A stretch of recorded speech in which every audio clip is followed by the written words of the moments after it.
ஒரு அம்மா, அவங்களுக்கு 35 வயசு இருக்கும். குடும்பத்தில் எந்த கஷ்டமும் இல்லை. இருந்தாலும் காரணம் இல்லாமல் பிள்ளைங்க பேரில் கோவப்படுறது, எரிஞ்சு விழுறது அவங்க வழக்கம். பிள்ளைங்க அழும். உடனே அவங்க மனசும் சங்கடப்படும். இன்னொரு அம்மா, நல்ல வேலையில் இருக்கிறவங்க, வாரத்துக்கு ஒரு தடவையாவது தலைவலி வந்துடும். இவங்களுக்கெல்லாம் உடம்புல எந்த கோளாறும் இல்லை, மனசு மட்டும் சரியாக இருக்காது. தூக்க மாத்திரை கையில் வச்சுருப்பாங்க. 30-35 வயசுடைய பெண்களுக்கு சர்வசாதாரணமாக காணப்படுகிற மனக்கோளாறு இது. இதுக்கு பேர் மனவாட்டம், டிப்ரெஷன், மனமடிவு அப்படின்னு சொல்லலாம். இந்த நோய்க்கு அறிகுறி என்ன தெரியுமா? மனசில் வருத்தமான உணர்வு இருக்கும். அடிக்கடி அழலாம் போல தோணும். முன்னால எல்லாம் எந்தெந்த செயலில் ஆர்வம் இருந்ததோ அதெல்லாம் குறைஞ்சிரும், அல்லது சுத்தமாகவே ஆர்வம் இல்லாமல் போயிடும். சில பெண்கள் இளம் வயசில் பக்கத்தில் இருக்கிறவங்க கிட்ட கலகலப்பாக பேசுவாங்க, வீட்டை அலங்கரிக்கிறதுல ஆர்வம் இருக்கும். இப்போ அதுலையெல்லாம் ஆர்வம் இல்லாமல் போயிடும். எந்த வேலை செஞ்சாலும் சீக்கிரம் களைப்பு அடைஞ்சுடுறது மாதிரி ஆகிடும். நமக்கு யாருமே உதவியாக இல்லை, நம்ம எல்லாரும் கை விட்டுட்டாங்க போல இருக்குதே அப்படிங்கிற உணர்வுலாம் உண்டாகும். தன்னைத்தானே குறை சொல்லிக்குவாங்க. நாம் தப்பு பண்ணிவிட்டோம் போல இருக்குதே அப்படின்னு தோணும். குற்றம் பண்ணிட்டதா நினச்சி கஷ்டப்படுவாங்க. பசி இருக்காது, தூக்கத்தில் தொந்தரவு இருக்கும். அடிக்கடி செத்து போடலாங்கிற உணர்வு வரும். தற்கொலை பண்ணிக்கலாங்கிற எண்ணம் உண்டாகும். சில பேர் தற்கொலை முயற்சியில் கூட ஈடுபடுவாங்க. சில பேருக்கு பலவிதமான உடல் வலிகள் இருக்கும், பலவீனம் இருக்கும், சீக்கிரமாக களைப்படைஞ்சு போடுவாங்க. இதெல்லாம் மனவாட்ட நோய்க்கான தன்மைகள். இந்த மனவாட்டம், அதாவது டிப்ரெஷனை 2 வகையாக பிரிக்கலாமா. ஒன்று தானாக உண்டாக்கிக்கிறது, இன்னொன்று எதிர் விளைவை உண்டு பண்ணுகிற அல்லது நரம்பு சம்பந்தப்பட்ட டிப்ரெஷன். தானாக உண்டாக்கிக்கிற மனவாட்ட நோய் இருக்குது பாருங்கள், அதுக்கு ஏதாவது சூழ்நிலை காரணமாக இருக்கலாம், அல்லது இல்லாமலும் போகலாம்.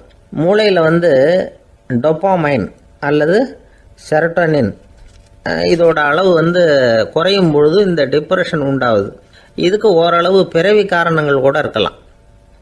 குடும்பத்தில் வேறு சிலருக்கும் வரலாம்.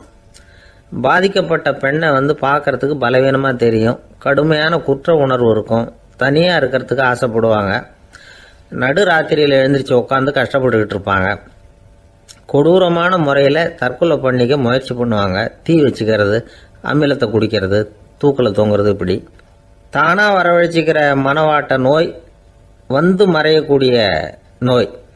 ஒரு தடவை வந்தால் 3லேருந்து 6 மாதம் வரைக்கும் நீடிக்கும். இடைப்பட்ட காலங்களில் நோயாளி இயல்பாக இருப்பார். எதிர் விளைவை உண்டு பண்ணுகிற அல்லது நரம்பு சம்பந்தப்பட்ட மனவாட்ட நோய் எப்படின்னா, கணவன் மனைவி, மாமியார் மருமகள், இப்படிப்பட்ட உறவு முறை பிரச்சனைகள், தோல்விகள், எரிச்சல்கள், ஆஃபீஸ் பிரச்சனை, இப்படிப்பட்ட சூழ்நிலையால் உண்டாகிறது. எல்லாத்துக்கும் மருந்து இருக்குது, மார்க்கம் இருக்குது, கவலைப்பட வேண்டியதில்லை, தைரியமாக இருக்கணும். உளவியல் மருத்துவம் இதுக்கு ரொம்ப உபயோகமாக இருக்கும். சில பெண்களை பாருங்கள், அவங்க எதுக்கும் அலட்டிக்கிறது இல்லை. ஒரு அம்மா அப்படி தான் தன்னுடைய கணவனை அழைச்சிக்கிட்டு ஒரு மனநோய் மருத்துவர்கிட்ட வந்தாங்க. டாக்டர், எங்கள் வீட்டுக்காரர் திடீர்னு ஒரு மாதிரி ஆயிட்டார், வித்தியாசமாக நடந்துகிறார். எப்படின்னா, இவர் தன்னையே ஒரு ஒட்டடை பூச்சியாக நினச்சிக்கிட்டு இருக்கிறார். அப்படி நினச்சிக்கிட்டு தன்னுடைய தலையாலேயே வீட்டில் உள்ள ஒட்டடையெல்லாம் தொடச்சிக்கிட்டு இருக்கிறார் அப்படின்னாங்க. எவ்வளவு நாளாக அப்படி இருக்குதுன்னு கேட்டார் டாக்டர். 1 வாரமாக அப்படி இருக்குது அப்படின்னாங்க அந்த அம்மா. அப்படின்னா முன்னாடியே ஏன் அழைச்சிட்டு வரல அப்படின்னு கேட்டார் டாக்டர். வீடு பூரா சுத்தமாகட்டுமேனு பார்த்துக்கிட்டு இருந்தேன் டாக்டர் அப்படின்னாங்களாம் அந்த அம்மா.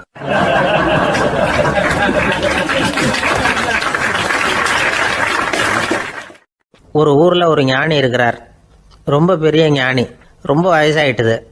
கடைசி காலத்தில் அவர்கிட்ட சில பேர் வந்தாங்க. உங்கள் குரு யார் அப்படின்னு கேட்டாங்க. அவர் நிமிர்ந்து பார்த்தார். எனக்கு ஆயிரக்கணக்கான குருமார்கள் உண்டு, அவங்க பேரெல்லாம் சொல்லணும்னா இந்த காலம் பத்தாது, ஆனால் முக்கியமான ஒரு 3 பேரை பற்றி மட்டும் உங்களுக்கு சொல்கிறேன் அப்படின்னாராம். அப்புறம் சொன்னார், அந்த 3 பேரில் ஒருத்தன் ஒரு திருடன். ஒரு சமயம் ஒரு பாலைவனம் வழியாக நான் போய்கிட்டு இருந்தேன். அப்போது வழி தவறி போய் ஒரு கிராமத்துக்கு போயிட்டேன். அது இருட்டு நேரம், நடுராத்திரி, ஊரே உறங்கி போச்சு. அந்த நேரத்தில் ஒரு ஆள் மட்டும் ஒரு வீட்டு சுவத்தில் ஏதோ பண்ணி உள்ளே நுழையிறதுக்கு முயற்சி பண்ணிகிட்டு இருக்கிறான். அவங்கிட்ட போய் நான் இன்னைக்கு இங்கே எங்கே தங்க முடியும் அப்படின்னு கேட்டேன். அதுக்கு அவன், இந்த ராத்திரி வேளையில் அது ரொம்ப சிரமம், ஒரு திருடனோட உங்களால் தங்க முடியும்னா நீங்கள் என்னோட தங்கலாம் அப்படின்னா. நான் அவங்க கூட 1 மாதம் தங்கியிருந்தேன். ஒவ்வொரு நாள் ராத்திரியும் இப்போ நான் என்னுடைய வேலைக்கு போகிறேன், நீங்கள் ஓய்வு எடுத்துக்கோங்க அப்படின்னு சொல்லிவிட்டு போவான். அவன் திரும்பி வந்த உடனே உனக்கு ஏதாவது கிடைச்சிதான்னு நான் கேட்பேன். அதுக்கு அவன் இன்னைக்கு ராத்திரி ஒன்றும் இல்லை, நாளைக்கு மறுபடியும் முயற்சி பண்ணுவேன் அப்படின்பா. எப்பவும் அவன் நம்பிக்கை இழந்ததே கிடையாது, எப்பவும் சந்தோஷமாகவே இருப்பான். நானும் ரொம்ப காலமாக தியானம் பண்ணிக்கிட்டே இருந்தேன், ஒன்றுமே நடக்கலை. ஆனால் நான் என்ன பண்ணேன் தெரியுமா, மனசு வருத்தப்படும், நம்பிக்கை இழந்துருவேன். அப்போல்லாம் அந்த திருடனுடைய விடாமுயற்சி தான் ஞாபகத்துக்கு வரும். அதனால் அந்த திருடன் எனக்கு ஒரு குரு. என்னுடைய 2வது குரு யாருன்னா அது ஒரு நாய். இது எப்படின்னா, ஒரு சமயம் எனக்கு ரொம்ப தாகமாக இருந்தது. ஒரு நதியை நோக்கி போய்கிட்டு இருந்தேன். அப்போ ஒரு நாயும் வந்தது, அதுக்கும் தாகம். ஓடி வந்து ஆற்றை பார்த்தது. அதோட நிழல் வந்து ஆற்றுல தெரிஞ்சுது. அதை பார்த்ததும் பயந்துட்டுது.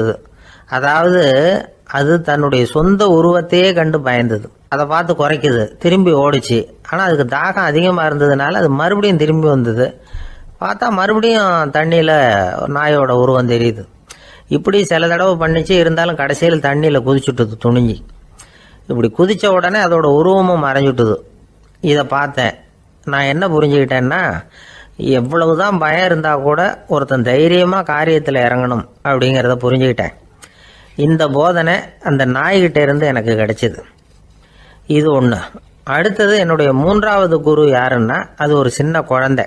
நான் ஒரு சமயம் ஒரு நகரத்துக்கு போனேன். அங்கே ஒரு குழந்தை எரிகிற மெழுகுவத்தி ஒன்று எடுத்துக்கிட்டு வந்தது. நான் அந்த குழந்தைய பார்த்து வேடிக்கையாக கேட்டேன், ஏன் பாப்பா இந்த மெழுகுவத்தியை நீயாவே கொளுத்துனியா அப்படின்னு கேட்டேன். ஆமான்னுது அந்த குழந்தை. சரி, இந்த மெழுகுவத்தி முன்னாடி எரியாமல் இருந்தது, இப்போ எரியுது. இந்த மெழுகுவத்திக்கு வெளிச்சம் எங்கேருந்து வந்தது, அதை எனக்கு காட்ட முடியுமா அப்படின்னு கேட்டேன் அந்த குழந்தைகிட்ட. இதுக்கு அந்த குழந்தை சிரிச்சுக்கிட்டு அந்த மெழுகுவத்தியை ஊதி அணைச்சுட்டுது. அதுக்கப்புறம் என்னை பார்த்து கேட்டுது, இப்போ இந்த மெழுகுவத்தியின் வெளிச்சம் போனதை பார்த்தீங்க இல்லையா, அது எங்கே போச்சுன்னு எனக்கு சொல்லுங்க அப்படின்னுது. அந்த குழந்தை இப்படி கேட்டதும் என்கிட்ட இருந்த ஆணவம் அழிஞ்சுட்டுது. நான் படித்ததெல்லாம் அந்த வினாடியில் சுக்கு நூறாக போயிட்டுது. என்னுடைய முட்டாள்தனத்தை நான் உணர்ந்தேன் அப்படின்னு இவ்வளவும் அந்த ஞானி விவரமாக சொன்னாராம். அதனால் நாம் இன்னார்கிட்ட இருந்து தான் இதை கற்றுக்கணுங்கிறது இல்லை, யாருக்கிட்டே இருந்தும் எதையும் கற்றுக்கலாம். நம்மால் ஒருத்தன் ஒரு நாய் வளர்த்துக்கிட்டோம்னா அந்த நாய்க்கு வால் கிடையாது, யாரோ ஏற்கனவே வெட்டி எடுத்துட்டாங்க. இந்த நாய் தான் சார் எனக்கு குரு, அதுக்கிட்டே இருந்து கூட நான் பாடம் கற்றுக்கிட்டு இருக்கிறேன் அப்படின்னா. அப்படி என்ன கற்றுக்கிட்டேன் இந்த வால் இல்லாத நாய்கிட்டே இருந்து அப்படின்னு கேட்டோம். நாம் யாருக்கிட்டையும் வாலாட்டக்கூடாது அப்படிங்கிற பாடத்தை அதுக்கிட்டே இருந்து தான் நான் கற்றுக்கிட்டேன் அப்படின்னா.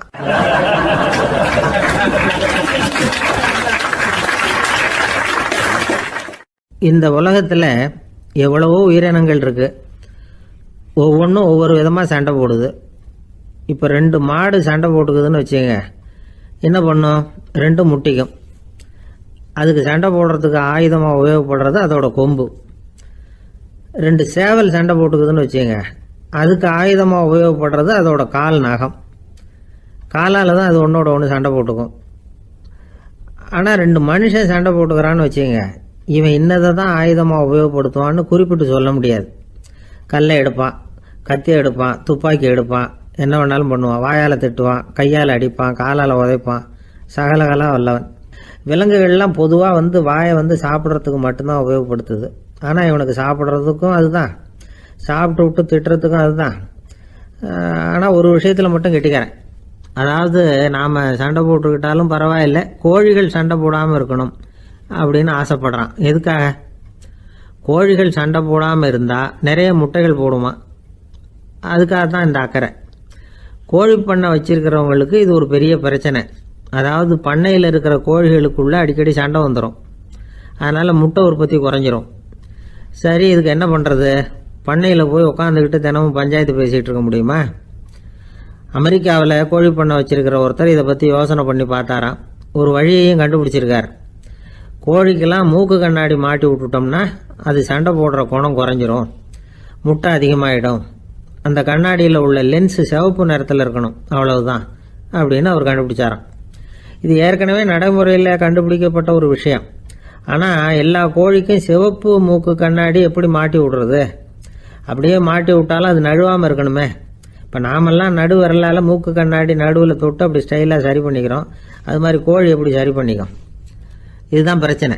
இதுக்கு அவர் என்ன வழி கண்டுபிடிச்சாருன்னா, கோழிக்கெல்லாம் மூக்கு கண்ணாடிக்கு பதிலாக விழியொட்டு வில்லைகள், கான்டாக்ட் லென்ஸ், அதை பொருத்தி விட்டா என்ன அப்படின்னு யோசனை பண்ணார். அதே மாதிரி பண்ணார். அதே மாதிரி செஞ்சு பார்த்தார், வெற்றி. அதுக்கப்புறம் கோழியெல்லாம் சண்டை போட்டுக்கலையாம், சமாதான பிரியர்கள் ஆகிட்டு தான். கோழிகளுக்கு இயல்பாகவே சண்டை போடுற குணம் உண்டு. ஆனால் அதோட கண்ணுக்கு பார்க்குற பொருள்லாம் ரோஜா நிறத்துலையோ அல்லது இன்னும் சொல்ல போனால் அழுத்தமான சிவப்பு நிறத்துலையோ தெரிஞ்சதுன்னா சண்டை போடுற குணம் குறைஞ்சிருதான். அந்த சமயத்தில் அது அதிகமாகவும் முட்டையிட ஆரம்பிச்சுடுதான். அதே நேரத்தில் இறை எடுக்கிறத கூட குறைச்சிக்குதான். இது ஏன் இப்படி பண்ணுதுங்கிறது விஞ்ஞானிகளுக்கு இன்னமும் புரியலையா. எப்படியோ அமெரிக்க கோழிகள்லாம் கான்டாக்ட் லென்ஸ் பொருத்திக்க ஆரம்பித்தாச்சு. கோழி கழுத்தை பிடிச்சிக்கிட்டு ஒரு சில வினாடிகளில் அதை பொருத்தி போடுறாங்களாம். கோழியோட ஆயுள் பூரா அது அப்படியே இருக்குமா. பண்ணையில் முட்டை உற்பத்தி குறைஞ்சா இது மாதிரி விஞ்ஞானபூர்வமாக பரிகாரம் தேடுறது தான் நல்லது. நமக்கு வேண்டியப்பட்ட ஒருத்தர், அவர் ஒரு கோழி பண்ணை வச்சுருந்தார். அந்த பண்ணையில் பாதி கோழி திடீர்னு செத்து போச்சு. உடனே ஒரு கால்நடை மருத்துவர்கிட்ட போக வேண்டியது தானே. அங்கே போகல. உள்ளூரில் மந்திரம் பண்ணிகிட்டு இருந்த ஒரு சாமியார்கிட்ட போனார். அவர் காலில் விழுந்தார். சாமி, என் பண்ணையில் பாதி கோழி செத்து போட்டுதுன்னார். சாமியார் யோசனை பண்ணார். சரி, பண்ணையில் வாசப்படி கிழக்கு பக்கமாக வச்சுருக்கியா மேற்கு பக்கமாக வச்சுருக்கியான்னு கேட்டார். கிழக்கு பக்கமாக இருக்குன்னார் அவர். அதுதான் தப்பு, மேற்கு பக்கமாக அதை மாற்று, சரியாக போடும்னாராம். அதே போல் இவர் போய் மாற்றிவிட்டார். அப்பவும் பாதி செத்து போச்சு. மறுபடியும் சொன்னார், சாமி மறுபடியும் பாதி கோழி செத்து போட்டுதேன்னார். சரி, கூரை எப்படி போட்டிருக்க, ஓடு போட்டிருக்கியா இல்லை கீத்து போட்டிருக்கியான்னார். ஓடு போட்டிருக்கேன்னாராம் அவர். அதுதான் தப்பு, அதை கீத்து போட்டுரும், சரியாக போடும்னாராம். சரின்னு போய் அதையும் மாற்றி பார்த்தார். மறுபடியும் போயிட்டுது, கோழி செத்து போச்சு. வந்தார். மறுபடியும் பாதி செத்து போச்சு சாமின்னு வந்தார். இவரும் யோசனையை மாற்றி மாற்றி சொல்லிகிட்டே இருக்கிறார். இப்படி அவரும் மாற்றி மாற்றி பார்த்தார். 6வது தடவையாக அவரை தேடிட்டு வந்தார். அந்த சமயத்தில் இவர் ரொம்ப தீவிரமாக யோசனை பண்ணி பார்த்துட்டு, அது சரிப்பா, நீ என்கிட்ட சளைக்காமல் வந்துக்கிட்டு இருக்கிற, நானும் யோசனை சொல்லிகிட்டு இருக்கேன். இப்போவும் உங்ககிட்ட சொல்கிறதுக்கு என்கிட்ட யோசனை நிறையா இருக்குது. ஆனால் சோதிக்கிறதுக்கு உங்ககிட்ட கோழி இல்லையே, என்ன பண்ணுறது அப்படின்னாராம் இவர்.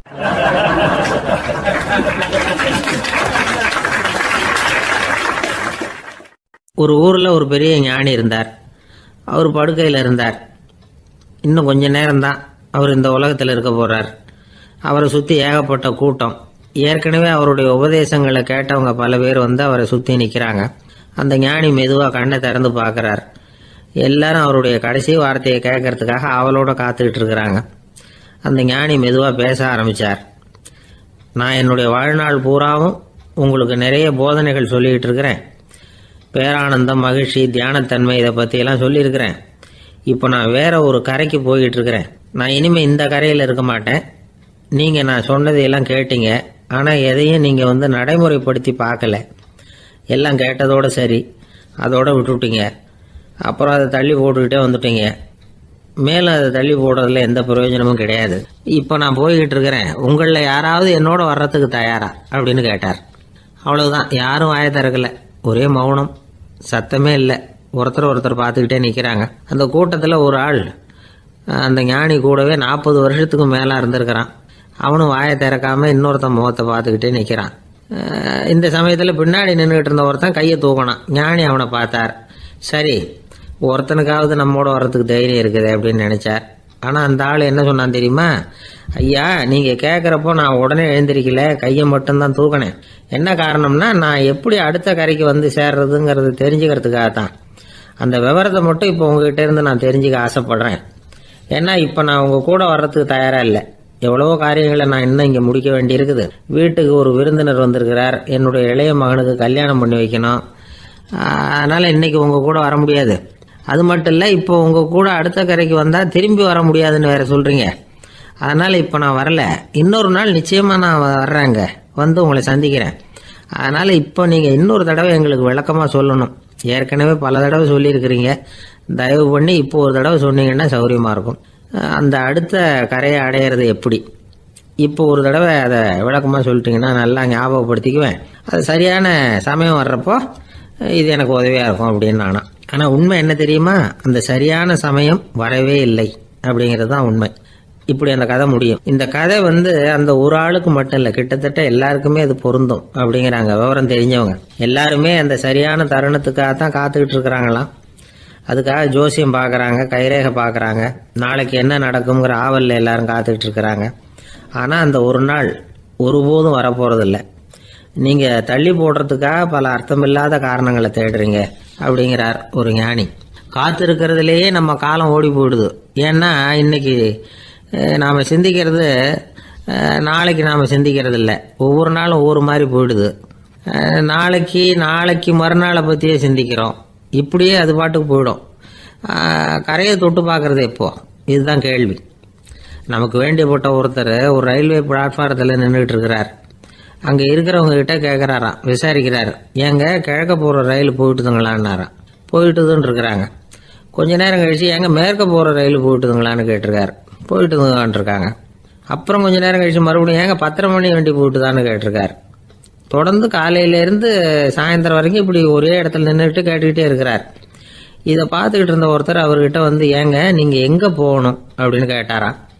இவர் மெதுவாக சொன்னாராம், இந்த ரயில்வே லைனை தாண்டி அந்த பக்கம் போகணும் அப்படின்னாராம்.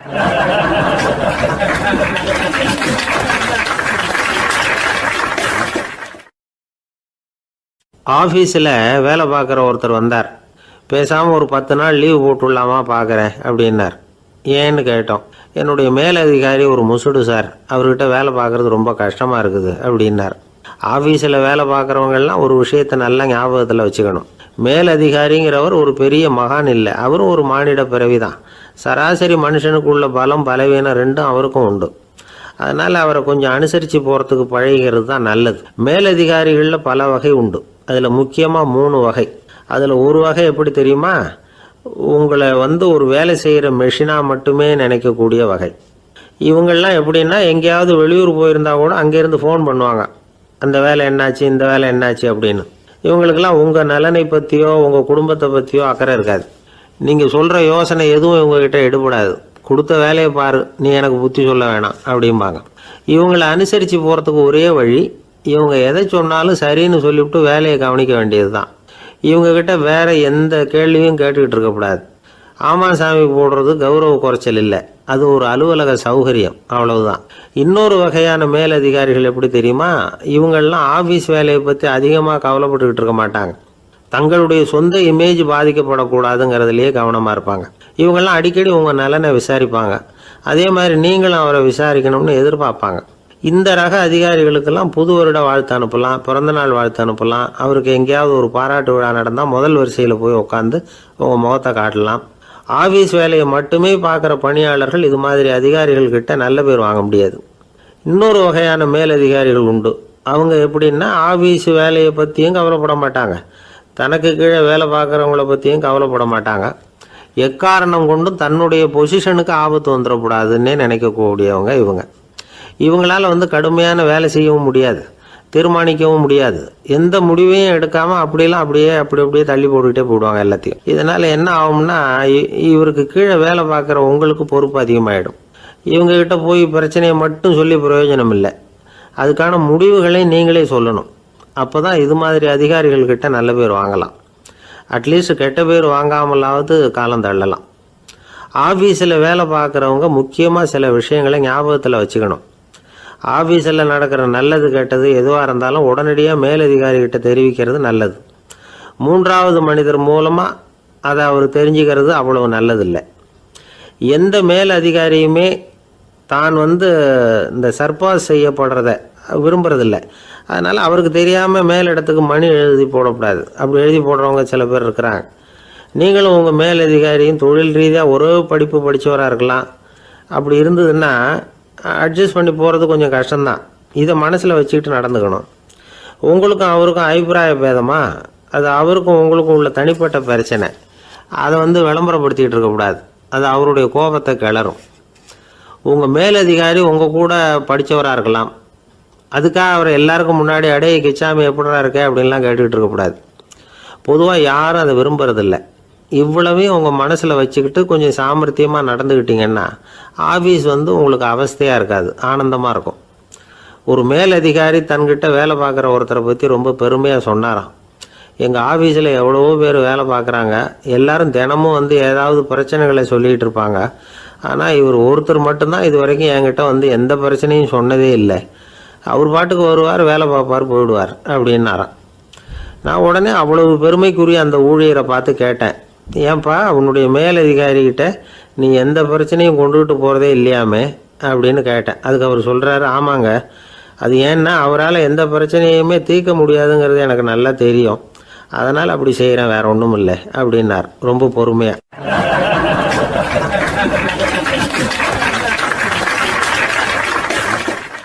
ஒருத்தர் ரொம்ப கவலையோடு உட்காந்துருந்தார்.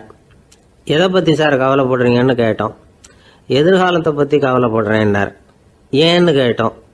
என்ன பண்ணுறதுன்னே தெரியல சார், எதிர்காலம் ஒரே இருட்டாக இருக்குது, பாதையே புரியலன்னார். இன்றைக்கி நம்ம இளைஞர்கள் பல பேருக்கு எதிர்காலம் இருட்டாக தான் தெரியுது. அவங்கெல்லாம் இந்த கதையை கொஞ்சம் கேட்கணும்.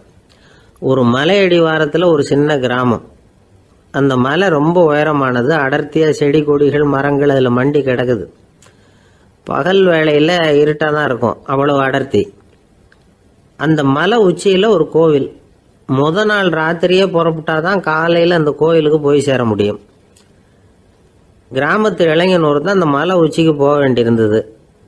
கையில் ஒரு விளக்கை எடுத்துக்கிட்டு நாள் ராத்திரியே புறப்பட்டான். புறப்பட்டு போனவன் கிராமத்து எல்லையிலேயே நின்றுட்டான். ஏன் தெரியுமா? அவன் கையில் இருந்த விளக்கோட வெளிச்சம் 10 அடி தூரத்துக்கு தான் தெரியுது. அது வரைக்கும் தான் பாதை தெளிவாக இருக்குது. அதுக்கு அப்பால எல்லாம் ஒரே இருட்டாக இருக்குது, பாதை புரியல. இவன் யோசனை பண்ணி பார்த்தான். மனசுக்குள்ள ஒரு சந்தேகம்.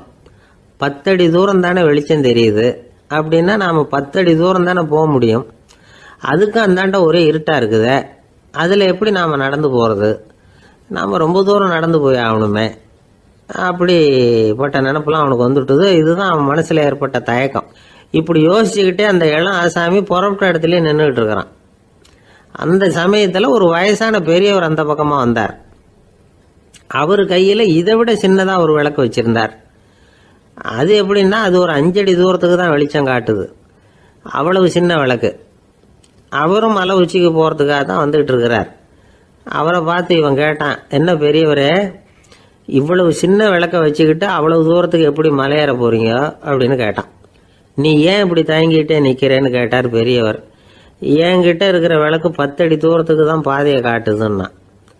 இப்போ பெரியவர் சொன்னார், தம்பி, உன் கையில் இருக்கிற விளக்கு கொடுக்குற வெளிச்சத்தை வச்சு நீ முதல்ல 10 அடி தூரம் முன்னாடி போ. 10வது அடியில் போய் நின்றுக்கிட்டு பாரு, மறுபடியும் ஒரு 10 அடி தூரத்துக்கு பாதை தெரியும். இப்படி உன் கையில் இருக்கிற விளக்கு தொடர்ந்து வெளிச்சம் காட்டிக்கிட்டே இருக்கும். நீ முன்னேற முன்னேற அந்த வெளிச்சமும் முன்னேறும். அதனால் எத்தனை கிலோமீட்டர் தூரம் வேணும்னாலும் நீ இந்த 10 அடி தூரம் வெளிச்சத்தை வச்சுக்கிட்டே நீ போயிடலாம், புறப்படு அப்படின்னார். இப்போ தான் அந்த பெரியவர் சொன்னது இளைஞனுக்கு பளிச்சுன்னு புரிஞ்சுதான். உடனே உற்சாகமாக புறப்பட்டான், உச்சிக்கு போய் சேர்ந்தான். இந்த கதையிலேருந்து நாம் புரிஞ்சிக்க வேண்டியது என்ன தெரியுமா? நீண்ட கால திட்டம் ஒன்று போடும் பொழுது நமக்கு முன்னாடி இருக்கிறத மறந்துட்டு மனசை போட்டு குழப்பிக்க கூடாது. உங்கள் கையில் என்ன இருக்கோ அதுலேயே உங்கள் எதிர்காலம் மறைஞ்சிருக்குது. கண் முன்னாடி தெரியறத வச்சு ஆரம்பிங்க, போக போக வழி தானா புலப்படும் அப்படிங்கிறார் ஒரு பெரியவர். பெரிய பயணங்களையெல்லாம் இப்படி தான் நடத்த வேண்டியிருக்கும். ஒவ்வொரு அடியாக எடுத்து வச்சா ஓடி போய் சேர்ந்து விடலாம். மலைச்சி போய் நின்றுட்டா நின்றுக்கிட்டே இருக்க வேண்டியது தான். நம்ம ஆள்லாம் ரொம்ப மோசமாக இருக்கிறாங்க. ஒருத்தன் அப்படி தான் நீண்ட தூர பிரயாணம் ஒன்று புறப்பட்டான். ரயில் போய்கிட்டே இருந்தது. கொஞ்சம் தூரம் போச்சு, பாதி வழியில் கையில் வச்சுருந்த டிக்கெட்டை காற்றுல விட்டுட்டான். ஐயோ, என் டிக்கெட்டு போயிட்டுதே அப்படின்னு கத்த ஆரம்பிச்சுட்டான். பக்கத்தில் இருந்த பெரியவர் அவனை பார்த்து பரிதாபப்பட்டு, கவலைப்படாத தம்பி, போனால் போகுது, வேற டிக்கெட் வாங்கிக்கலாம் அப்படின்னு ஆறுதல் சொன்னார். அதுக்கு அவன் சொல்கிறான், சார், நான் அதுக்காக அழலை, அந்த டிக்கெட்டு கிடைச்சா தானே நான் எந்த ஊருக்கு போகணுங்கிறது எனக்கு தெரியும் அப்படிங்கிறான்.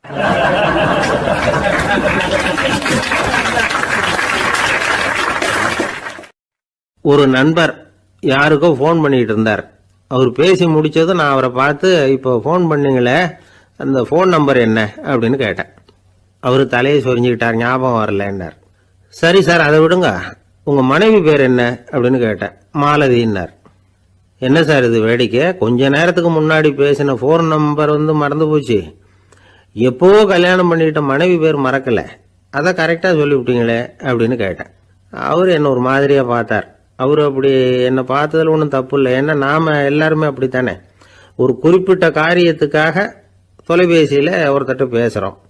அதுக்கப்புறம் அந்த எண் நமக்கு அனாவசியம், அதனால் மறந்துடுறோம். இதுக்கு பேர் தான் தற்காலிக ஞாபகம். ஆனால் மனைவி பேரை மறந்துட முடியுமா? முடியாது. அது அவசியமான ஒன்று. அடிக்கடி அந்த பேரை உபயோகப்படுத்துகிறோம். அதனாலேயும் அது முக்கியங்கிறதுனாலேயும் அதை மறக்கிறது இல்லை. இதுக்கு பேர் நிரந்தர ஞாபகம். சரி, இந்த தற்காலிக ஞாபகம், நிரந்தர ஞாபகம், இது ரெண்டு ஞாபக அளவுகளையும் கட்டுப்படுத்துறது எது அப்படின்னா மூளைக்குள்ள நடக்கிற மின்சார நடவடிக்கைகள் தான். தற்காலிக ஞாபகம் ஒரு மின்னல் மாதிரி தோன்றி மறையுது. நிரந்தர ஞாபகம் ஒரு படிவம் போல மூளையில படிஞ்சுடுது. ஒரு சம்பவத்தின் பல பிரதிகள் மூளையில பல்வேறு பகுதிகளிலேயும் படியறதுனால ஒன்னு மறைஞ்சாலும் மறந்தாலும் இன்னொன்னு மறையறதில்லை.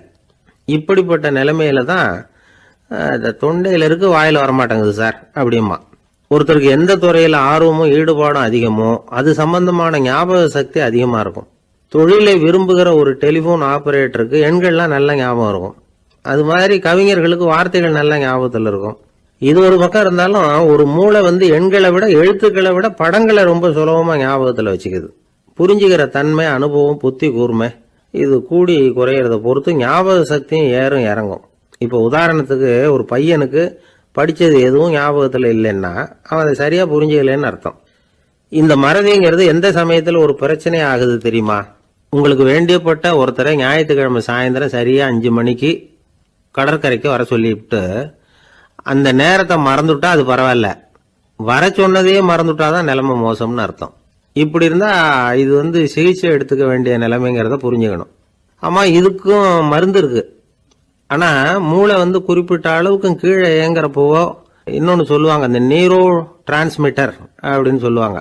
அப்படிங்கிற மூளை ரசாயனம் ரொம்பவும் குறைஞ்சி போகிறப்போ மட்டும்தான் உபயோகப்படும். டாக்டர் என்ன சொல்கிறாங்க தெரியுமா? மூளையை பொறுத்த வரைக்கும் அதில் ஞாபக சக்தி அதிகமாக உள்ள மூளை, மறதி உள்ள மூளை அப்படின்னு ஒன்றும் கிடையாது அப்படிங்கிறாங்க. நினைவு வச்சுக்கிறதுக்கு பயிற்சி அளிக்கப்பட்ட மூளை, பயிற்சியற்ற மூளை அப்படின்னு வேணும்னா சொல்லலாம் அப்படின்னு சொல்கிறாங்க. அதனால நம்ம ஞாபக சக்திங்கிறது நம்ம கிட்ட இருக்கிற பயிற்சி, முயற்சி இதை பொறுத்து தான் அமையும். ஒருத்தர் ஒரு பென்சிலை எங்கேயோ வச்சுக்கிட்டு தேடிக்கிட்டு இருந்தார். அப்புறம் என்னமோ தீவிரமா யோசனை பண்ணி அதை ஞாபகப்படுத்தி பார்த்துக்கிட்டு இருந்தாராம். எதிரில் உட்காந்துருந்தவர் சொன்னார், பென்சிலை தானே தேடிக்கிட்டு இருக்கீங்க, அது உங்க வலது காதில் இருக்குது சார் அப்படின்னாராம் அவரு. இதுக்கு அவரு சொல்லியிருக்காரு, பென்சிலை வலது காதில் தான் வச்சிருக்கேங்கிறது எனக்கு நல்லா ஞாபகம் இருக்கு, ஆனா எது வலது காதுங்கிறது தான் மறந்து போச்சு அப்படின்னாராம். அவர் அதை தான் யோசிச்சுட்டு இருந்திருக்கிறார்.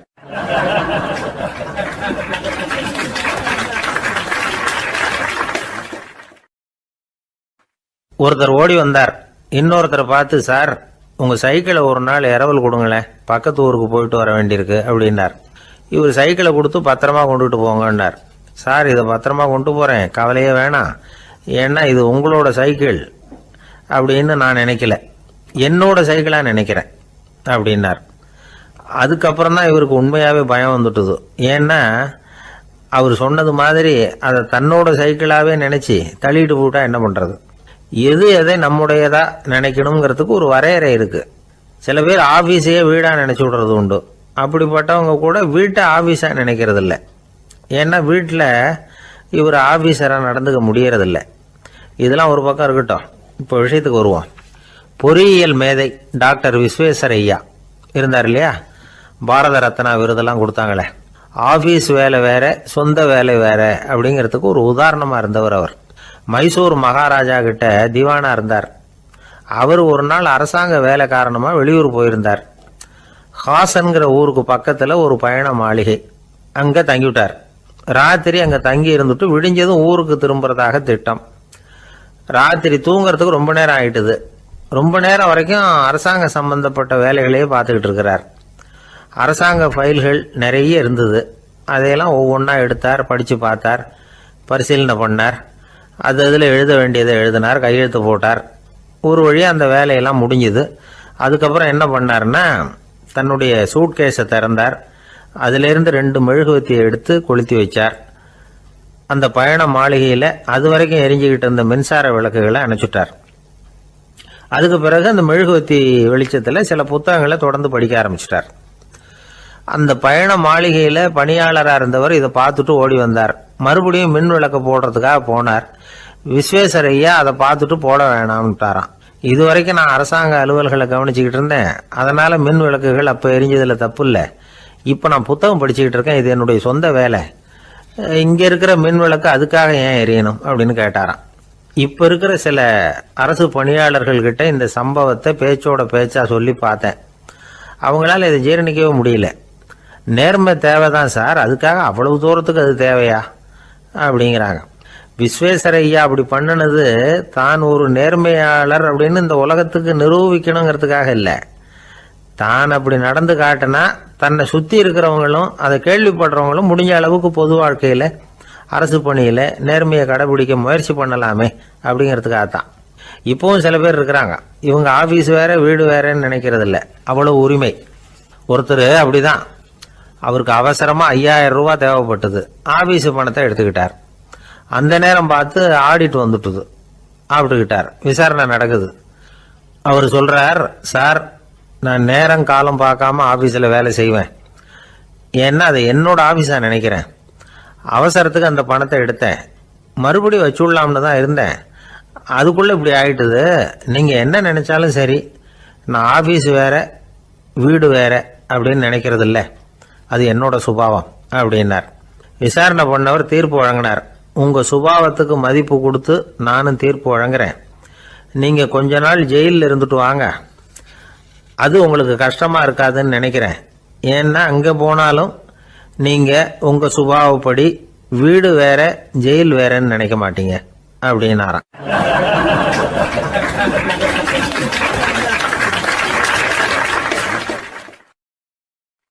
சில பேர் ஆளை பார்த்தா 60 வயசு மாதிரி தோணும், உண்மையான வயசு என்னன்னு பார்த்தா 40 அல்லது 45 சில பேரை பார்க்கறதுக்கு 45 மாதிரி தெரியும், உண்மையிலேயே 65 தாண்டி இருப்பாங்க. ஒரு மனிதனுக்கு 2 வகையான வயது உண்டுங்கிறார் ஓஷோ. அதாவது உடம்புக்குன்னு ஒரு வயசு, மனசுக்குன்னு ஒரு வயசு. முதல் உலக மகாயுத்தம் நடந்தது இல்லையா, அது முடிஞ்சதுக்கு அப்புறம் முதல் தடவையா மனிதனின் மூளை வளர்ச்சியை பற்றி மனநல வைத்தியர்கள் ஒரு கணக்கெடுப்பு சோதனை நடத்தினாங்களாம். அது வரைக்கும் மனிதனுக்கு 2 வகையான வயது உண்டுன்னு யாரும் சிந்திச்சதே இல்லையா.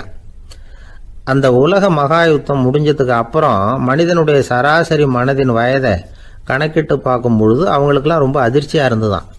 ஏன்னா அது ரொம்ப பின்தங்கிய நிலையில் இருந்திருக்கு, வளர்ச்சி அடையாத நிலையில் இருந்திருக்கு. அவங்க கண்டுபிடிச்ச பிரகாரம் அப்போ மனசோட சராசரி வயசு என்ன தெரியுமா, 14.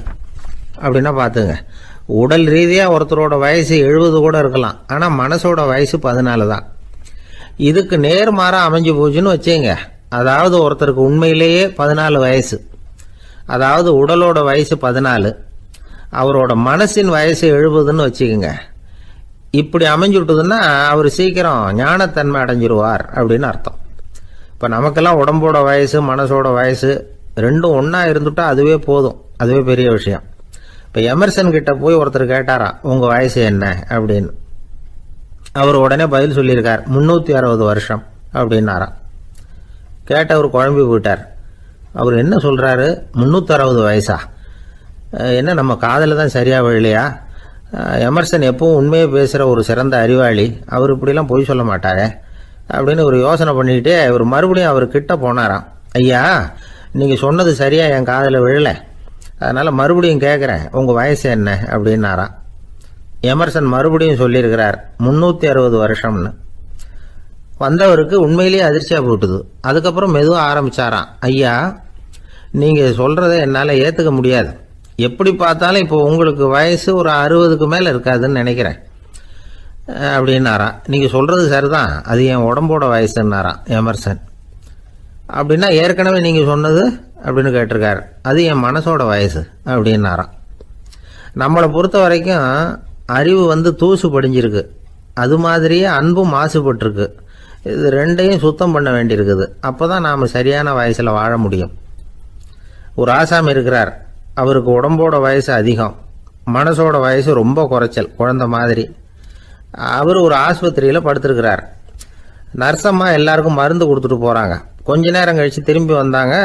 அப்போ இவர் அந்த அம்மாவை கூப்பிட்டு சொல்கிறார், இதை பாருங்கள் சிஸ்டர், நீங்கள் எல்லாருக்கும் சின்ன சின்ன மாத்திரையாக கொடுத்துட்டு எனக்கு மட்டும் நீளமான மாத்திரையாக கொடுத்துட்டீங்க, முழுங்கிறதுக்கு ரொம்ப கஷ்டமாக போச்சு, இனிமேல் எனக்கும் சின்ன மாத்திரையாக கொடுங்க சிஸ்டர் அப்படின்னாராம். அந்த அம்மா உடனே அதிர்ச்சியாகி தலையில் அடிச்சுக்கிட்டாங்களாம். நான் கஷ்டப்பட்டு மாத்திரையை முழுங்கினத்துக்கு நீங்கள் ஏமா தலையில் தட்டிக்கிறீங்க அப்படின்னு கேட்டிருக்காரு இவர். இதுக்கு அவங்க சொல்லியிருக்கிறாங்க, நான் உங்களுக்கு கொடுத்துட்டு போனது மாத்திரை இல்லைங்க, அது தெர்மாமீட்டர் அப்படின்னாங்களாம்.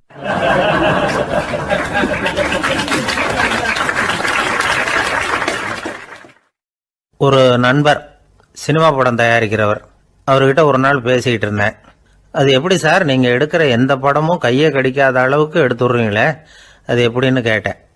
அது ஒன்றும் பெரிய விஷயம் இல்லை சார், பெண்களுக்குன்னு சில உருக்கமான காட்சிகள், இளைஞர்களுக்குன்னு சில நடனங்கள், அடிதடி காட்சிகள், அப்புறம் வயசானவங்களுக்குன்னு சில ஆன்மீக காட்சிகள், சின்ன பிள்ளைங்களுக்கு சிரிப்பு, இப்படி எல்லாமும் சேர்த்து நான் படம் எடுக்கிறேன். மசாலா படம்னு பேர். இது ரொம்ப பெருசாக இல்லைன்னாலும் ஓரளவுக்கு சுமாராக ஓடிடும், கையை கடிக்காது அப்படின்னார். இது ஒரு உத்தி. சில பத்திரிகை ஆசிரியர்களும் இந்த உத்தியை கையாளுறது உண்டு. இந்த உத்திக்கு பார்னம் உத்தி அப்படின்னு பேர், பார்னம் எஃபெக்ட் அப்படின்னு சொல்லுவாங்க. அதாவது ஃபீனியஸ் டி பார்னம் அப்படின்னு ஒருத்தர் அமெரிக்காவில் இருந்தாராம். அதாவது 19ஆம் நூற்றாண்டில் அமெரிக்காவில் கொடிகட்டி பறந்த ஒரு சர்க்கஸ் நிறுவனத்தின் அதிபர் அவர். இந்த உலகத்தில் ஒவ்வொரு நிமிஷமும் ஒரு ஏமாளி பறந்துக்கிட்டே இருக்கிறான் அப்படிங்கிறது அவருடைய சித்தாந்தம். ஒவ்வொருத்தரையும் திருப்திப்படுத்துகிற அளவுக்கு அம்சங்களை கொஞ்சம் கொஞ்சமாக கலந்து கேளிக்கை நிகழ்ச்சிகளை நடத்தினது தான் அவருடைய மகத்தான வெற்றிக்கு காரணம். அதனால் அந்த உத்தியை யார் கடைப்பிடிச்சாலும் சரி, அதுக்கு பார்னம் உத்தி அப்படின்னு பேர் வந்துட்டுது. ஜோசியம் சொல்கிறவங்களுக்கும் இந்த உத்தி தான் கை கொடுக்குது. ஒரு விஷயத்தை ஒருத்தருடைய கோள் நிலைகள் அல்லது கையெழுத்து நிரூபிக்கிறதாக அவர்கிட்ட சொன்னால் அதை அவர் நம்பிவிடுவார். ஆனால் அந்த விஷயம் நல்லதாக இருக்கணும், நேர்மையானதாக இருக்கணும், அதாவது பாசிட்டிவாக இருக்கணும். 8ஆம் இடத்துல குரு, 9ஆம் இடத்துல சனி, நீங்கள் ஒரு பெரிய மேதை தான் அப்படின்னு சொல்லுவாங்க. கேட்குறவங்களுக்கு அதை மறுக்கிறதுக்கு மனசு வராது. அப்படி சொல்லும் பொழுது கூடவே என்ன கொஞ்சம் முன்கோபம் அதிகமாக இருக்கும், இருந்தாலும் அது உடனே மறைஞ்சிரும் அப்படின்னு சில அற்ப விஷயங்களையும் சொன்னாலும் அதையும் சரிதான்னு சொல்லி ஒத்துக்குவாங்க. ஆளுமையை எடை போடுகிற ஒரு நிறுவப்பட்ட உத்தியின் மூலமாக தன்னுடைய குணாதிசயங்கள் கண்டுபிடிக்கப்பட்டதாக அவர் நம்புறது தான் இதுக்கு காரணம். இந்த மாதம் பணத்தட்டுப்பாடு கொஞ்சம் இருக்கும், உடம்புல ஏதாவது கொஞ்சம் அசௌகரியம் இருக்கும், வீட்டுக்குள்ளே லேசாக மனஸ்தாபம் வரலாம், இது மாதிரி பொதுப்படையாக சிலதை சொன்னாலே போதும், மக்களை நம்ப வச்சுடலாம். இதெல்லாம் நமக்கு மட்டும்தான் ஏற்படுது அப்படின்னு சொல்லி அவங்க நினைக்கிறது தான் காரணம். இதுதான் பார்னம் உத்திங்கிறது. மனிதர்கள் பாராட்டுகளை விரும்புகிறதும் விமர்சனங்களை வெறுக்கிறதும் பார்னம் உத்தியின் அடுத்த கூறு. அதனால் ஒருத்தருக்கு ஜோசியம் சொன்னாலும் சரி, அவருடைய ஆளுமையை மதிப்பிடுறதாக இருந்தாலும் சரி, அவரை புகழற மாதிரி இருந்தாலும் சரி, அப்படி இருந்தால் தான் அது சரியாக இருக்கும். சாதகமான விஷயங்களை அதிகமாகவும் பாதகமான விஷயங்களை நாசூக்காகவும் சொன்னால் மக்கள் அதை நம்பிவிடுவாங்க. ஒருத்தரை கருமின்னு சொன்னால் ஏற்றுக்க மாட்டார். அதையே கொஞ்சம் மாற்றி நீங்கள் கொஞ்சம் சிக்கனமான ஆசாமி அப்படின்னு சொன்னால் நீங்கள் சொல்கிறது சரிதான் சார் அப்படிம்பார். நீங்கள் பெரிய செலவாளி தான், இருந்தாலும் நல்ல விஷயங்களுக்கு தான் செலவழிப்பீங்க அப்படின்னு சொல்லணும். இப்படி இந்த பார்னம் உத்தியை கடைபிடிச்சி இன்னைக்கு வெற்றிகரமாக காலம் தள்ளுறவங்க நிறைய பேர் இருக்கிறாங்க. இந்த உலகத்தில் ஒவ்வொரு நிமிஷமும் ஒரு ஏமாளி பறந்துக்கிட்டே இருக்கிறான் அப்படிங்கிறது தான் ஃபீனியஸ் பார்னம் அவர்களுடைய நம்பிக்கை. அதை விட அடுத்தவங்களை ஏமாளியாக நினைக்கிற மனுஷர்கள் தான் இன்னைக்கு உலகத்தில் ரொம்ப அதிகம். ஒருத்தர் தன்னுடைய மேல் அதிகாரிகிட்ட போய், ஐயா ஒரு நாள் லீவு வேணும், என் தங்கச்சிக்கு கல்யாணம் அப்படின்னார். அவர் பார்த்தார், ஒரு 10 நிமிஷம் வெளியில் இருங்கன்னார். 10 நிமிஷம் கழித்து கூப்பிட்டார், இதை பாருங்க, நீங்கள் சொல்கிறது பொய், இப்போ உங்கள் தங்கச்சிக்கு ஃபோன் பண்ணேன், அவங்க தனக்கு 2 வருஷத்துக்கு முன்னாடியே கல்யாணம் ஆகிட்டதாக சொல்கிறாங்க அப்படின்னார். உடனே இவர் சொன்னார், சார் இப்போ நீங்கள் சொல்கிறதும் பொய்யாக தான் இருக்கணும், ஏன்னா நிஜமாக எனக்கு ஒரு தங்கச்சியே கிடையாது அப்படின்னார்.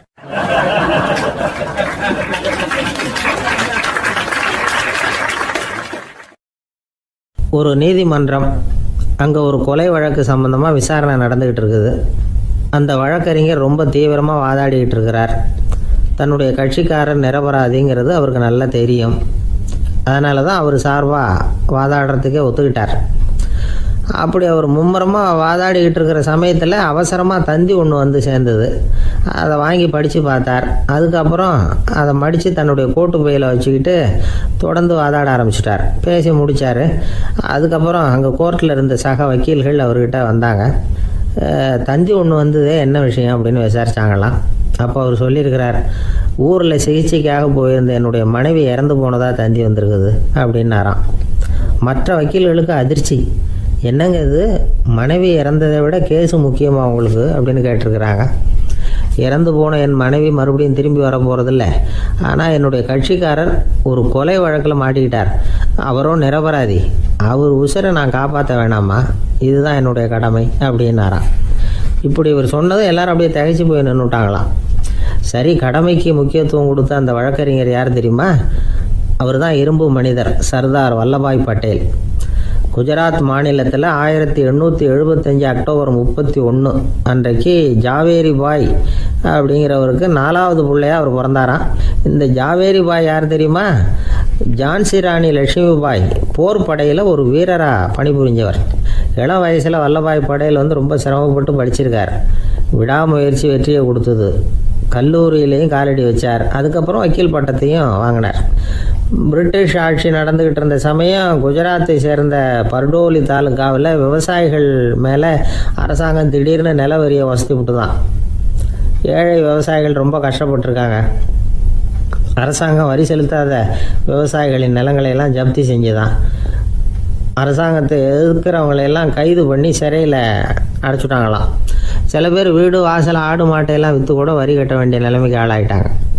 வழக்கறிஞர் வல்லபாய் பட்டேல் நில வரியை உடனே ரத்து பண்ணணும் அப்படின்னு பம்பாய் கவர்னருக்கு ஒரு கடிதம் எழுதினார். எந்த பலனும் இல்லை.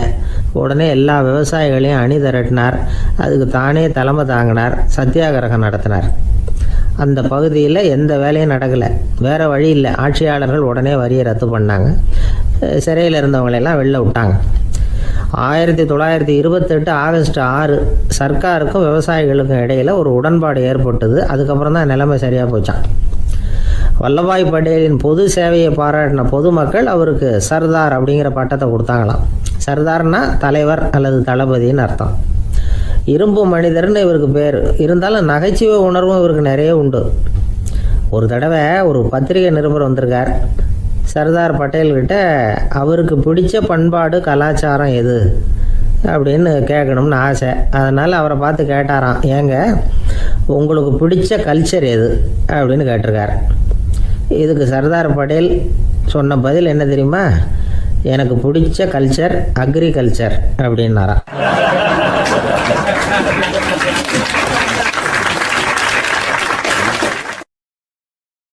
ஒரு சராசரி மனிதனுடைய இயல்பு என்ன?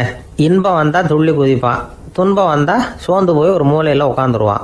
இவன் தான் சராசரி மனிதன். ஆனால் ஒருத்தன் இன்பம் வந்தால் அதுக்காக மகிழ்ச்சி அடையிறதில்ல, துன்பம் வந்தால் அதுக்காக சோர்ந்து போகிறதில்ல அப்படின்னு வச்சுக்கோங்க. அப்படி இருந்தால் அவன் சாதாரண ஆள் கிடையாது. ஒரு ஊரில் ஒரு ஞானி இருந்தார். அவரை தேடிட்டு ஒரு பெரியவர் வந்தார். ஐயா, ஞானத்தில் சிறந்த ஞானம் எது அப்படின்னு கேட்டாராம். இதுக்கு அந்த ஞானி என்ன பதில் சொன்னார் தெரியுமா? இன்பத்தினால மகிழ்ச்சி அடையாமலும் துன்பத்தினால சோர்வு அடையாமலும் இருக்கிறது தான் அந்த ஞானம், பெரிய ஞானம் அப்படின்னாராம். சரி சுவாமி, அப்படிப்பட்ட ஞானம் உங்களுக்கு எப்படி வந்ததுன்னு கேட்டிருக்காரு இவர். அதை நான் ஒரு கழுதைகிட்ட இருந்து கற்றுக்கிட்டேன் அப்படின்னாராம் அவர். இவருக்கு ஒன்றும் புரியல. ஒரு மாதிரியாக முழிச்சிருக்கிறார். இதை அவர் புரிஞ்சுக்கிட்டார். நீங்கள் நாளைக்கு காலையில் நம்முடைய ஆசிரமத்துக்கு வாங்க, புரிய வைக்கிறேன்னாராம். சரின்னு அவர் போயிட்டார். மறுநாள் காலையில் ஆசிரமத்துக்கு வந்து சேர்ந்தார். ஞானி அவரை கூப்பிட்டு உட்கார வச்சார். வாங்க, வந்து இப்படி உட்காருங்க, கொஞ்சம் நேரத்தில் இந்த வழியாக ஒரு கழுதை போகும், அதை கவனித்து பாருங்கன்னாரா. இவருக்கு இன்னமும் ஒன்றும் புரியாமல் போச்சு. ஒரே குழப்பம். இருந்தாலும் அந்த ஞானி சொன்னது மாதிரியே உட்காந்துருக்கிறார். கொஞ்சம் நேரத்தில் இந்த வழியாக ஒரு கழுதை போச்சு. அது முதுக நிறைய அழுக்கு மூட்டைகள், அதை சுமந்துக்கிட்டு போகுது. ஒரு செலவு தொழிலாளி அதை ஓட்டிகிட்டு போகிறார். கொஞ்சம் தூரத்தில் ஒரு ஆறு இருக்குது. அங்கே போய் துணியெல்லாம் சுத்தப்படுத்திக்கிட்டு சாயந்தரமாக திரும்பி இந்த வழியாக வருவாங்க. ஞானி சொன்னது மாதிரியே இந்த பெரியவர் அழுக்கு மூட்டையை சுமந்துக்கிட்டு போகிற அந்த கழுதையை கவனித்தார். கழுதை போயிட்டுது. அதுக்கப்புறம் ஞானியை திரும்பி பார்த்தார். இப்போ அந்த ஞானி சொன்னார், சாயந்தரம் வரைக்கும் நீங்கள் இங்கேயே இருக்கணும்னார். அதே மாதிரி இவர் இருந்தார். சாயந்தரமாக அந்த ஞானி சொன்னார், ஐயா, இப்போ கொஞ்ச நேரத்தில் அந்த கழுதை இந்த வழியாக திரும்பி வரும், அதையும் கவனித்து பாருங்கன்னார். இவரும் கவனித்து பார்க்குறார். கழுதை வந்தது. அது முதுகில் சலவை செய்யப்பட்ட துணி மூட்டை. அது பாட்டுக்கு சுமந்துக்கிட்டு போய்கிட்டு இருக்குது. பெரியவருக்கு ஒன்றும் புரியல, பொறுமை இழந்துட்டார். சரி சுவாமி, இந்த கழுதைக்கும் உங்கள் ஞானத்துக்கும் என்ன சம்பந்தம் அப்படின்னார். இப்போ அந்த ஞானி விளக்கினார். ஐயா, இந்த கழுதை இதே மாதிரி தினமும் காலையில் அழுக்கு மூட்டைகளை சுமந்துக்கிட்டு ஆற்றுக்கு போகுது, மாலையில் வெண்மையான சுத்தமான துணிகளை சுமந்துக்கிட்டு திரும்பி ஊருக்கு போகுது. காலையில் இது போகும் பொழுது முதுகில் அழுக்கு மூட்டைகளை சுமந்துக்கிட்டு போகிறோமேங்கிற வருத்தமும் அதுக்கு கிடையாது. சாயந்தரம் திரும்பி வரும்பொழுது சுத்தமான துணிகளை சுமந்துக்கிட்டு வர்றோமேங்கிற மகிழ்ச்சி அதுக்கு இல்லை. இதை பார்த்து தான் நானும் அது மாதிரி ஞானத்தை கற்றுக்கிட்டேன் அப்படின்னாராம். அதனால் யார் கற்றுக் கொடுக்குறாங்க அப்படிங்கிறத விட எதை கற்றுக்கிறோம் அப்படிங்கிறது தான் முக்கியம். ஒரு சினிமா பார்க்குறோம், ஒரு அருவி கொட்டுறது மாதிரி காட்சி வருது, தண்ணீர் வழியுது. படம் முடிஞ்சதும் பார்த்தீங்கன்னா அந்த திரை என்ன நனைஞ்சு போயாருக்கும். ஒரு தீப்பிடிச்சு எரியிற காட்சியே சினிமாவில் பார்க்குறீங்க, காட்சி முடிஞ்சதும் அந்த வெண் திரையே கருகி போயாருக்கும். படத்தில் வர்ற தண்ணீரும் நெருப்பும் அந்த திரையை பாதிக்கிறது இல்லை. நாம் அந்த திரை மாதிரி இருக்கிறதுக்கு கற்றுக்கணுமா. அந்த பக்குவம் வந்துவிட்டதுன்னா இன்பமும் துன்பமும் நம்ம எதுவும் செய்யாது. ஒரு சினிமாவை பார்க்குற வரைக்கும் சிரிக்கலாம், அழலாம். பார்த்துட்டு வெளியில் வரும்பொழுது அழுதுகிட்டே வரக்கூடாது. ஒருத்தர் வந்தார், அப்படி படம் முடிஞ்சு வெளியில் வரும்பொழுது அருவி மாதிரி கண்ணீர் சிந்திக்கிட்டே வரார். ஏன் சார் படம் அவ்வளவு சோகமா அப்படின்னு கேட்டார். இன்னொருத்தர், இல்லை சார், கூட்டம் ரொம்ப குறைச்சல் சார், மொத்தம் படம் பார்க்க வந்தவங்களே 15 பேர் தான் சார் அப்படின்னார் கண்ணீரை தொடச்சிக்கிட்டே. அதுக்கு நீங்கள் ஏன் சார் அழறீங்கன்னு கேட்டார் அவர். இந்த படத்தோட தயாரிப்பாளரே நான் தான் சார் அப்படின்னாரா இவர்.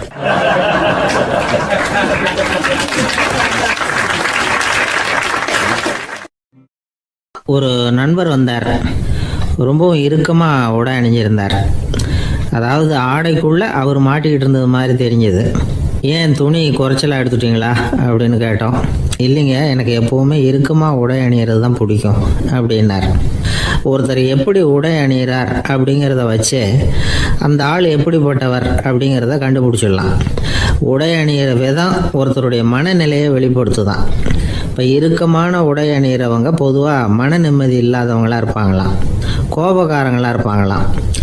ரொம்ப தொலைதொலைப்பாக ஆடை அணிகிறவங்க இருக்கிறாங்கல்ல, அவங்கெல்லாம் அமைதியான ஆளாக இருப்பாங்களாம், சாந்தமாக இருப்பாங்களாம். இவங்கெல்லாம் போராடுறதுக்கு சரியாக வரமாட்டாங்களாம். இப்படி ஒரு கணிப்பு இருக்குது. அதனால தான் போர் வீரர்களுக்கெல்லாம் இறுக்கமான உடையை தான் கொடுக்கறது வழக்கம். ஆனால் சன்னியாசிகளை பாருங்கள், அவங்களுக்கெல்லாம் ரொம்ப தொலை உடைகள் தான். அவங்கெல்லாம் டைட் பேண்ட் போட்டுக்கிட்டு நிற்க மாட்டாங்க சன்னியாசிகள்லாம். அதே மாதிரி சன்னியாசிகள்லாம் காவி உடைய தேர்ந்தெடுக்கிறதுக்கும் காரணம் உண்டு. பல ஆண்டுகள் சோதனை செஞ்சு பார்த்துட்டு தான் சன்னியாசத்துக்கு காவி தான் சரி அப்படின்னு முடிவு பண்ணியிருக்கிறாங்க. இப்போ பௌதீக விஞ்ஞானப்படியும் அதுதான் சரி. அதாவது சூரிய ஒளியில் 7 வண்ணங்கள் உண்டு. ஒரு பொருள் மேலே அது விழும்பொழுது அந்த பொருள் நமக்கு சிவப்பாக தெரிஞ்சதுன்னா அந்த பொருள் சிவப்பை தவிர மற்ற எல்லா நிற கதிர்களையும் உள்வாங்கிக்கிட்டு சிவப்பு நிறத்தை மட்டும் வெளியில் விடுது. அதாவது விலக்கி விடுது. அதனால தான் அந்த பொருள் சிவப்பாக தெரியுது. உடல் ஆரோக்கியத்துக்கு ஓரளவு சிவப்பு தேவைப்படுது. அதனால தான் காவி உடை அணிஞ்சால் சூரிய ஒளி ஓரளவு சிவப்பை விலக்கிவிடும். அதாவது சிவப்பின் பலனும் கிடைக்கும், இந்த சிவப்பின் கெடுதலும் இல்லை அப்படின்னு யோசனை பண்ணாங்க. காவி உதய வேளையின் நிறம். கீழ் வானத்தில் கதிர் உதிக்கிற வேளையில் முதல் ஒளி தோன்றுகிற நேரத்தில் காவி நிறம் தான் கசியும். தியானம் செய்கிறப்போ முதல்ல காணக்கூடிய ஒளி காவி நிறம் தான். தியானத்தின் உச்ச நிலையின் நிறம் நீலம். தியானம் காவி நிறத்தில் ஆரம்பமாகி நீல நிறத்தில் நிறைவடைகிறது அப்படிங்கிறார் ஓஷோ. நீலம் தியான சிகரம், காவி தியான ஆரம்ப குறியீடு, ஒரு சன்னியாசியின் ஆரம்ப தரிசனம் அப்படிங்கிறார் அவர். ஒருத்தர் நாள் பூரா காவி உடைய அணிஞ்சிருந்தா அந்த நிறம் அவருக்கு தியானத்தை பற்றிய நினைவை ஊட்டிக்கிட்டே இருக்கும். இப்படியே ஆடைக்கும் தியானத்துக்கும் இடையில ஒரு தொடர் ஏற்படுது. ஒரு துறவியின் உள்ளார்ந்த பண்பாக அது மாறுது. கடை வீதியில் ஒரு பொருள் வாங்க போகிறோம், அது மறந்துடக்கூடாதுங்கிறதுக்காக ஞாபகம் முடிச்சு போட்டுக்கிறோம். அந்த முடிச்சுக்கும் பொருளுக்கும் தொடர்பு இல்லை. ஆனால் கடை வீதிக்கு போன உடனே அந்த முடிச்சு அந்த பொருளை ஞாபகப்படுத்துது. அதாவது அந்த முடிச்சு ஒரு தொடர்பு அம்சமாக அமையுது. அது மாதிரி தான் காவி உடையும். ஒரு துறவி நடக்கும் பொழுது, சாப்பிடும் பொழுது, குளிக்கும் பொழுது அவருடைய காவி உடை அவருக்கு ஞாபகப்படுத்திக்கிட்டே இருக்கும். அது ஒரு நிலைப்படுத்தப்பட்ட நினைவாக ஞாபகம் முடிச்சாக மாறிடுது. காவி ஆடை இல்லைன்னா ஒருத்தரால் துறவியாக முடியாதுன்னு அர்த்தம் இல்லை.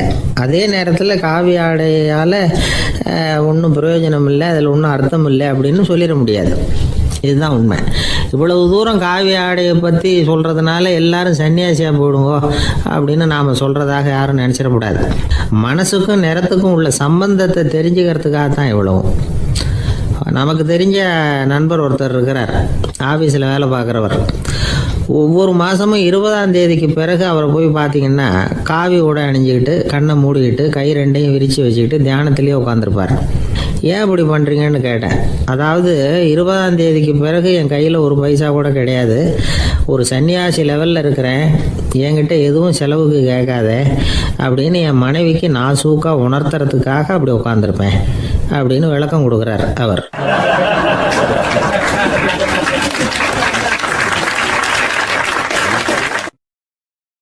ஒருத்தர் வேகமாக நடந்து போகிறார். கடத்தெருவில் ஒரு ஸ்வீட்டு கடையை பார்க்குறார். உடனே சடன் பிரேக் போட்டது மாதிரி நிற்கிறார். ஒரு ஸ்வீட் வாங்கி சாப்பிட்லாமேன்னு மனசு சொல்லுது. டாக்டர் வேணாம்னு சொல்லியிருக்கிறார், உடம்புக்கு ஒத்துக்காது, அதனால் அது வேணாம்னு சொல்லுது அறிவு. இவர் மனசு சொல்கிறத கேட்கல, அறிவு சொல்கிறபடி கேட்குறார். அதனால் மறுபடியும் வேகமாக அங்கேருந்து நடந்து போயிடுறார். அவர் நல்ல மனுஷனுக்கு அறிவும் இருக்குது, உணர்ச்சியும் இருக்குது. எதுக்கு எடுத்தாலும் உணர்ச்சி வசப்பட்டுக்கிட்டு இருக்கக்கூடாது, அறிவு வசத்தில் நாம் இருக்கணும். அப்போ தான் நாம் நல்லபடியாக வாழ முடியும். இல்லைன்னா அவஸ்தை தான். மகாபாரதத்தில் சந்தனுன்னு சொல்லி ஒரு அரசன் வர்றான். அவன் ஒரு சமயம் அறிவு வசப்படாமல் உணர்ச்சி வசப்படுறான். அதாவது ஒரு நாள் கங்கை கரையில் ஒரு அழகான பொண்ணை பார்க்குறான். இவனுடைய மனசு அவகிட்ட போயிடுது. அவளை கல்யாணம் பண்ணிக்கிறதுக்கு ஆசைப்படுறான். அந்த பொண்ணு சரின்னு சம்மதிக்கிறா. ஆனால் ஒரு நிபந்தனை போடுறா. அந்த நிபந்தனைக்கு சம்மதம்னு சொன்னாதான் உன்னை கல்யாணம் பண்ணிக்குவேன்னு சொல்றா. சரி, அவ போட்ட நிபந்தனை என்ன தெரியுமா? இது மாதிரி, நான் உங்க மனசு புண்படுற மாதிரி எந்த காரியம் பண்ணாலும் நீங்க என்ன ஏன்னு கேட்கக்கூடாது, நான் செய்யற காரியத்தை தடுக்கவும் கூடாது. அப்படி நீங்க செஞ்சா அடுத்த கணமே நான் உங்களை பிரிஞ்சு போயிடுவேன். இதுதான் அந்த பொண்ணு போட்ட நிபந்தனை. சந்தன அரசன் இந்த நிபந்தனையை ஒத்துக்கலாமா? இதை அறிவுபூர்வமாக யோசிச்சிருந்தா இதுக்கு கட்டுப்பட்டுருக்க மாட்டான். இந்த நிபந்தனைக்கு நான் சம்மதிக்க மாட்டேன்னு தான் சொல்லியிருக்கணும். ஆனால் அவன் அந்த நேரத்தில் உணர்ச்சி வசத்தில் இருந்தான். அதனால் நீ என்ன சொன்னாலும் சரின்னு ஒத்துக்கிட்டான். அவள் கல்யாணம் பண்ணிக்கிட்டான். இதனால என்ன ஆச்சு? 7 பச்சை இளம் குழந்தைகளை பிறந்த உடனே அவள் கங்கையில் தூக்கி எறிஞ்சி கொல்லக்கூடிய கோர காட்சியை இவன் ஒன்று பின்னாடி ஒன்றா பார்க்க வேண்டியதாக போச்சு. கடைசியில் 8வது குழந்தை பிறந்ததுன்னு தான் அவனுடைய அறிவு மேலோங்குது. அந்த கொடிய செயலை தடுத்து நிறுத்துறான். அந்த 8வது குழந்தை தான் பின்னாடி பீஷ்மர் ஆகிறார். ஒரு பக்தி பிரசங்கத்தில் ஒரு பேச்சாளர் இந்த விஷயத்தை சொல்லிவிட்டு இன்னொரு விஷயமும் சொன்னார். அது என்னன்னா, சந்தனு மன்னன் அறிவுக்கும் உணர்ச்சிக்கும் நடுவில் அகப்பட்டு தவிச்சதுனால அவன் வம்சத்தில் வந்த கௌரவர்கள் உணர்ச்சி வசப்பட்டாங்க, பாண்டவர்கள் அறிவு வசப்பட்டாங்க அப்படின்னு சொன்னார். மனுஷனுக்கு உணர்ச்சியை விட அறிவு மேலோங்கி இருக்கணுங்கிறது சரிதான். ஆனால் அந்த அறிவை எப்படி உபயோகப்படுத்துகிறோங்கிறது முக்கியம். ஒருத்தர் சொன்னார், சார் இன்னைக்கு கோயம்புத்தூரில் ஒரு கல்யாணம், அதுக்கு நான் போக முடியலேன்னு நினைக்கும் பொழுது மனசுக்கு ரொம்ப வருத்தமாக இருக்குது சார் அப்படின்னார். ரொம்ப உணர்ச்சி வசப்பட்டார். அதுக்காக கவலைப்படாதீங்க சார், ஒரு வாழ்த்து தந்தி கொடுத்துருங்களேன் அப்படின்னார் இன்னொருத்தர். அது எப்படி சார் முடியும்னார் அவர். நான் தானே சார் கல்யாண மாப்பிள்ளை அப்படிங்கிறார் அந்த ஆள்.